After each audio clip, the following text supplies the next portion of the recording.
कि हजार सालों में हमने उत्पीड़न जो भी किया दलित और ओबीसी का, इतनी संख्या भारी उसकी उतनी हिस्सेदारी वाली बात आती है।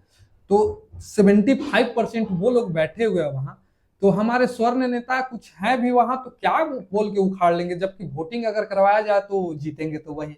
तो आपने प्रतिनिधित्व के रूप में उन्हें भेजा है। हाँ, तो प्रतिनिधित्व के तो वो वहां से क्या कर सकते हैं, बगावत कर सकते हैं, इस्तीफा दे सकते हैं, यही कर सकते हैं। मान के चलिए वो भी अगर वहां से अगर मान के चलिए कि अभी उजागर कर दे तो कल उनका टिकट कट जाएगा, उनके जगह पे किसी और समाज का दलित ओबीसी वर्ग के लोग आ जाएंगे उम्मीदवारी में। अब वो लोग सदन में बैठेंगे, अब कोई भी चीज पे, कोई भी मान के चलिए किसी भी बिल पे या किसी भी बिल के संशोधन पे अगर हमारे खिलाफ वो बिल रहता है तो आसानी से वहां पर पास हो जाएगा। जो अभी हम लोग जान पाए हैं एक नोटिफिकेशन के जरिए कि कौन कौन क्या कैसे कैसे हुआ है, ये शायद बाहर में आएगा भी नहीं, सीधे हम लोग पे कानून का शिकंजा कसेगा।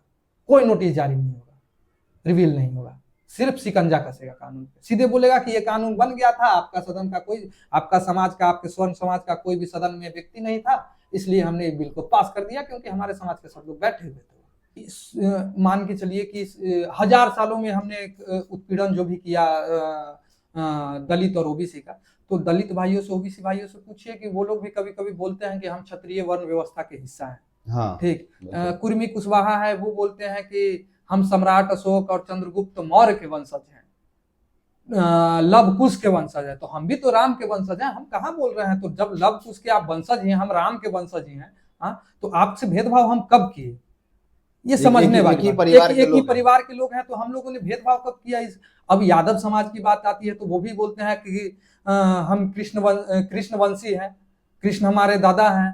तो अरे भाई ठीक है, अच्छी बात है, कृष्ण आपके दादा हैं, हमारे तो भगवान है, हमारे ही कुल में जन्म लिए हैं, हम लोगों के कुल में हम लोग उनको भगवान मानते हैं क्योंकि उनसे ऊपर कोई नहीं है, राम और कृष्ण से ऊपर कोई नहीं है, तो हम लोग उनको भगवान मानते हैं और आजीवन मानते भी रहेंगे। आदर्श है हमारे जीवन में अच्छे पर्याय, भागवत गीता जैसे, पुराण जैसे बहुत सारे अनेकों ऐसे कहानियां हैं जो उन पर निर्भर करती है। और वास्तविक जीवन में जो इंसान का जीवन होता है, एक मनुष्य जीवन होता है, उसमें सही व्याख्या की। अच्छा सर, एक बात बताइए, कंचना यादव से कोई अगर हमारी आज की लड़कियां इंस्पायर होकर और गलत तरीके से फंसा लेती, फिर आप लोग इससे कैसे बचेंगे?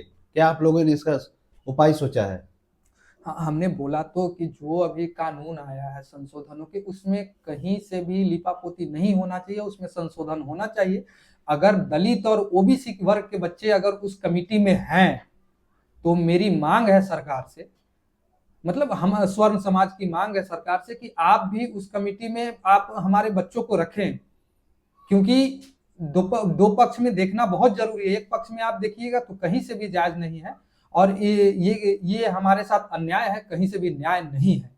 हजारों सालों की व्यवस्था चलते आ रही है, उसमें हमने कभी भी शोषण नहीं किया, लेकिन आज से मतलब 77-78 सालों में, 70 सालों में इन लोगों ने, हमने सब कुछ दे दिया, तब भी ये बोल रहे हैं कि हमारा शोषण ही कर रहे हैं। आपका मुख्यमंत्री है, आपका गृह मंत्री है, आपका प्रधानमंत्री है, आपका कानून व्यवस्था है, आपके यहाँ हर थाने में आप जाइएगा तो दरोगा कुर्मी कुशवाहा और यादव समाज का मिल जाएगा, फिर भी हम दोषी कहाँ से हो जा रहे हैं? शीर्ष पे हर जगह आप बैठे हुए हैं, बता रहे हैं हम दोषी हैं, हम आपका शोषण कर रहे हैं। अरे आपके मुंह से भले ही आप बताइए ना कि आप लोग क्या हम लोग को गाली नहीं बकते हैं क्या?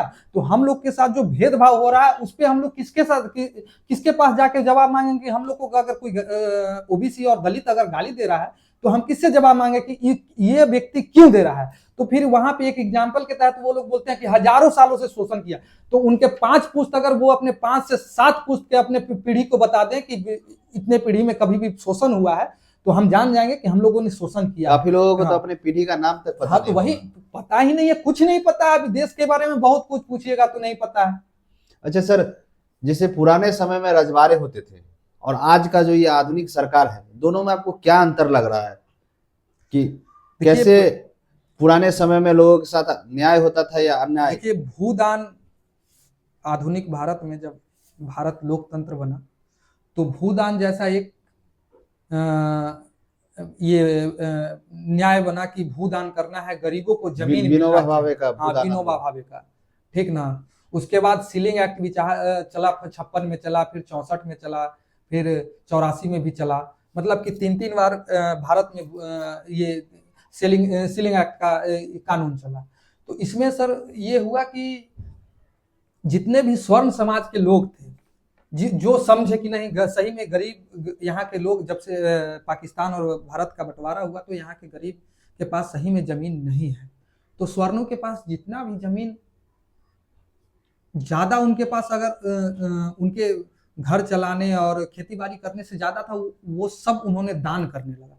जब वो दान किए, दान करने के बाद सरकार ने उन्हें कोई भी रिलीफ, मतलब कोई भी ऐसा संसाधन नहीं दिया कि हाँ आपने देश के लिए इतना किया है, आपने इस देश के गरीबों के लिए किया है, तो मैं कुछ आपके लिए करता हूँ या विशेष ध्यान दिया जाएगा आपके भविष्य में, आपके भविष्य पे ध्यान दिया जाएगा। लेकिन ऐसा नहीं है। अब के समय में अभी भी वो हम ही लोग को दुश्मन मान रहे हैं, जबकि लाखों एकड़ जमीन सरकार के पास ऐसे ही गरमजरुआ या किसी भी तरह से पड़ा हुआ है, जिसको आज के समय में लोग सरकार के पास ही है, और उसमें कुछ कुछ गरीब भी रहते हैं, कभी कभी उजाड़ देता है, फिर अभी बहुत जगह बुलडोजर चल रहा है, तो बहुत जगह गरमजरुआ जमीन पे सरकार क्या कर रही है कि गरीब लोग का घर भी तोड़ दे रही है। तो क्या है कि बोल रही है कि ये अवैध जमीन है, ये सरकारी जमीन है, इसलिए आप यहाँ नहीं रह सकते हैं। तो अब उसमें भी क्या है कि लोग बोल रहा है कि नहीं, सरकार फॉरवर्डों का घर मकान नहीं तोड़ रही है, ठीक ना, गरीबों का मकान तोड़ रही है। तो ऐसा नहीं है, आप जैसा सोच रहे हैं, आप ही का सरकार है, आप ही की सरकार बनी हुई है, दलित पिछड़ों की ही सरकार है, स्वर्णों की सरकार नहीं है। स्वर्ण होते तो बहुत सारे हमारे आनंद मोहन जैसा व्यक्ति, बहुत सारे ऐसे व्यक्ति हैं जो जेल में खटे हैं, प्रभुनाथ सिंह अभी भी जेल में है। ये किनके लिए लड़ाई लड़ रहे थे?